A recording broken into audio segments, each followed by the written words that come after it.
días tengan todos. Les habla Valery Cortijo junto con mi compañera Celia Pozo en un nuevo podcast de Hoy en el Mundo. Comenzamos con el documental de hoy.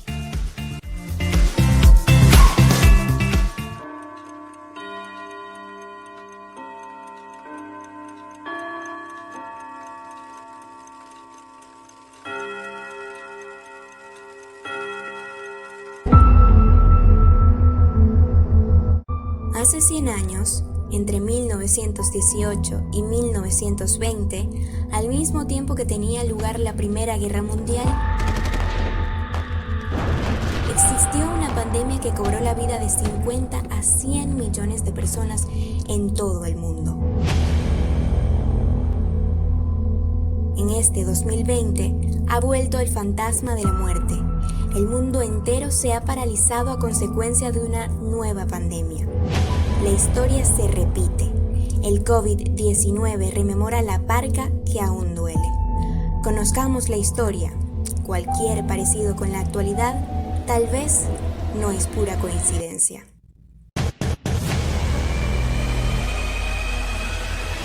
La gripe que azotó a la humanidad hace casi un siglo fue conocida principalmente con el nombre de gripe española. La enfermedad, también llamada la cucaracha y la pesadilla, fue causada por un brote de influenza virus A del subtipo H1N1. ¿Por qué gripe española?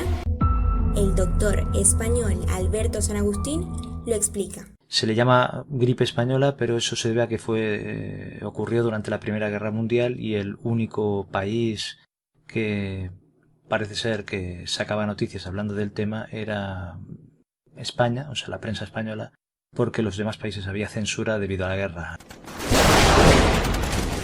La gente se pensaba que era un problema específicamente español, aunque fue una pandemia mundial. El primer caso se detectó en Kansas, Estados Unidos, y el virus se propagó rápidamente debido al desembarco de los norteamericanos en Europa a causa de la guerra. Fiebre, tos, dificultad para respirar, problemas digestivos. Estos eran algunos de los síntomas que resultaban en la destrucción de los pulmones del afectado.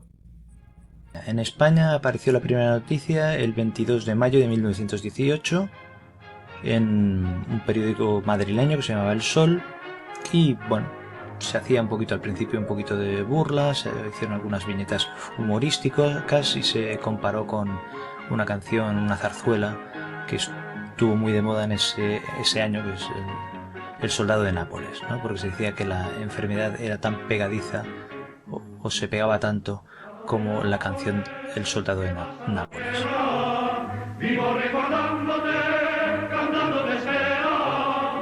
Uno de los sobrevivientes de la gripe en España es José Ángel Peña, de 105 años de edad. Estuve metido en la gripe, viví la gripe, viví los entierros. Y cuando me levanté no podía ni andar, entonces andaba por casa, yo tenía 4 años, a gatas. Pero, ¿cómo llega a Venezuela la gripe española? El primer registro del virus, según el profesor Argenis Agüero, fue a finales de septiembre de 1918, a través del puerto de La Guaira, en un barco que transportó el contagio, y luego se expandió por todo el país, incluyendo Maracaibo.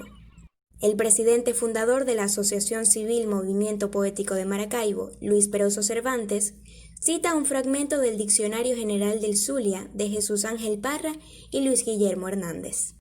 El 22 de octubre de 1918 llegó a Maracaibo una goleta que provenía de La Guaira, donde se había desarrollado la epidemia con 2 casos. Uno hospitalizado en la Casa de la Beneficencia y otro que fue a su domicilio en la calle Monagas, donde se desprendió la mecha que pronto alteró toda la ciudad. Según los cronistas de la época, la gripe causó más de 2.000 muertos únicamente en Maracaibo, mientras que en toda Venezuela hubo una suma de alrededor de 23.000 personas fallecidas, sobre una población total que se estimaba en 2.300.000 habitantes. Esto representa aproximadamente el 1% de ese total. afectó al 60% de los habitantes del estado Zulia. Las zonas más afectadas fueron Chiquinquirá y Santa Lucía. Las autoridades se mostraron impotentes para combatirla, señaló Gustavo Ocando Llamarte en su libro Historia del Zulia. Los enfermos pasaban de 20.000, con saldo de 30 a 50 muertos diarios. El carro fúnebre de la Beneficencia, hoy Hospital Central, no descansaba. El virus encontró en Maracaibo un excelente caldo de cultivo para reproducirse, debido a la precaria condición de los servicios médicos y farmacológicos de aquella época y el desconocimiento de este nuevo asesino silencioso. Primero se agotaron los ataúdes, luego la madera con la cual se improvisaban los féretros. Posteriormente, se optó por enterrar los cadáveres en fosas comunes enrollados en las hamacas donde fallecían, y era necesario sepultar hasta 3 cadáveres en una misma fosa. No estaba permitido acompañar a los muertos a las iglesias o al cementerio. Así, relataron las crónicas el escenario de Maracaibo en finales de 1918. Se prohibieron las reuniones públicas y se cerraron comercios. En algunas esquinas de la ciudad, en un intento de repeler la enfermedad, se encendían fogatas para espantar las miasmas, efluvio maligno que, según se creía, desprendían cuerpos enfermos. La Caribbean Oil Company, hoy Shell, regalaba petróleo para el caso, en medio de un estado de ánimo en extremo abatido. Ese fue el único año en el que la Virgen de Chiquinquirá no salió en procesión.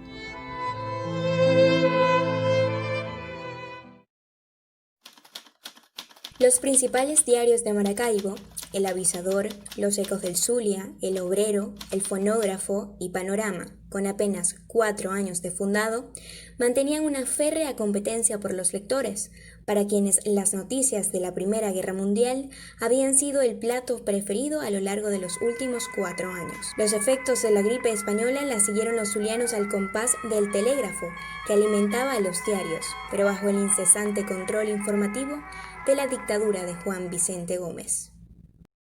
El 9 de noviembre, bajo el título Fuerza Mayor, Panorama publicó: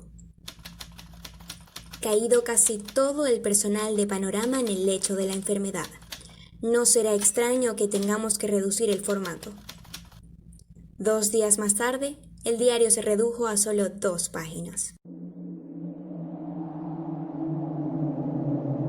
Las calles desoladas de la ciudad mostraron a Maracaibo como un pueblo fantasma, en el que solo el viento aterrador de la muerte se hacía sentir.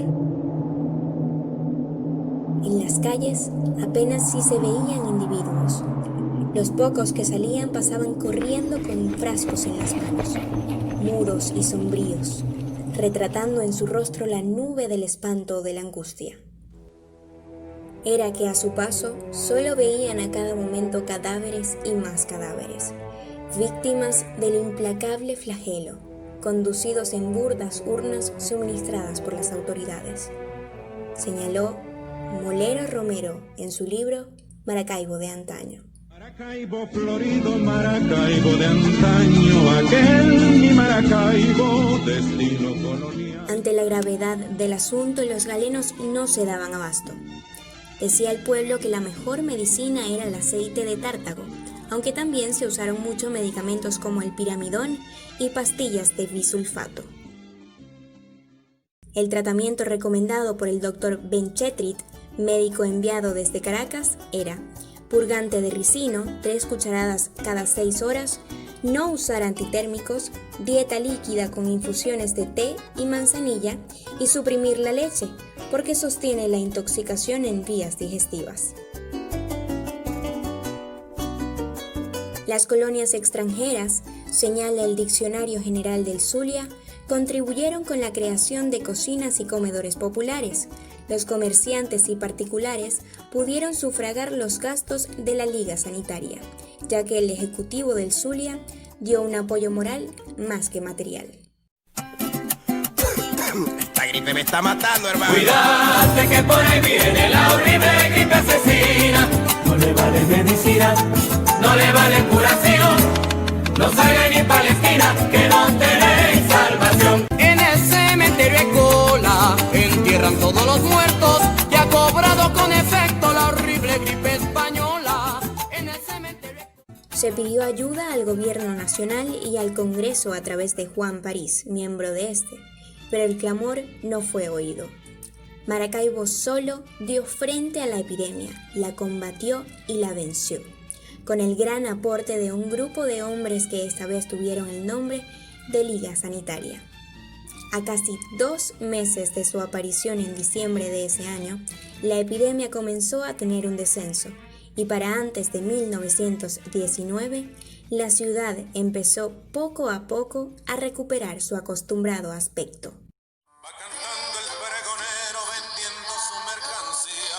Son las 5 y el lechero no viene. Muchos de estos datos fueron suministrados por el periodista Jairo Márquez Lugo en su reportaje Gripe Española vistió de luto al Zulia para la revista Entre Socios Hoy Es. Márquez trabajó en diversos periódicos como El Yaratuyano y Panorama. Hoy, desde Houston, Estados Unidos, ofrece su apreciación sobre lo que parece ser la repetición de una aterradora historia. La historia algunas veces se repite, para desgracia del mundo, y muchas veces no aprendemos la lección. Eso ocurrió hace poco menos de un siglo y tal parece que la pandemia de coronavirus nos ha tomado desprevenidos.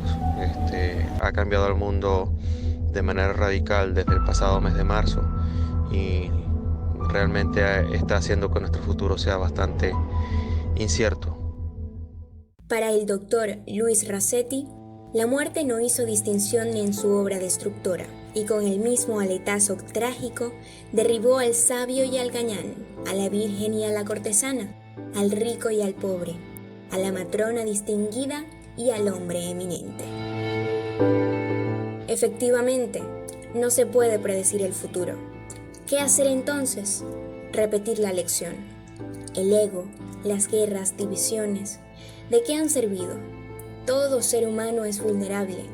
Ni el dinero en el banco, ni la clase social, la raza o color de piel tendrán nunca más importancia que la vida misma, que la salud. La historia parece repetirse una y otra vez. Entonces, ¿qué es lo que falta aún por aprender?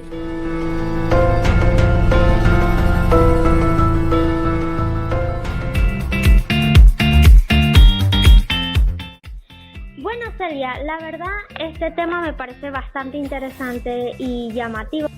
Es bastante difícil pensar que hace tanto pasó algo así y otra vez se repite la misma historia, que actualmente el coronavirus no mide a qué persona como que contagiar, o sea, no importa tu clase social ni nada, como dice en el documental, no importa nada de eso, no importa si eres negro o blanco, si tienes mucho dinero o poco, el dueño de cuántas empresas seas o lo poco que tengas puede tocarte, seas la persona que seas.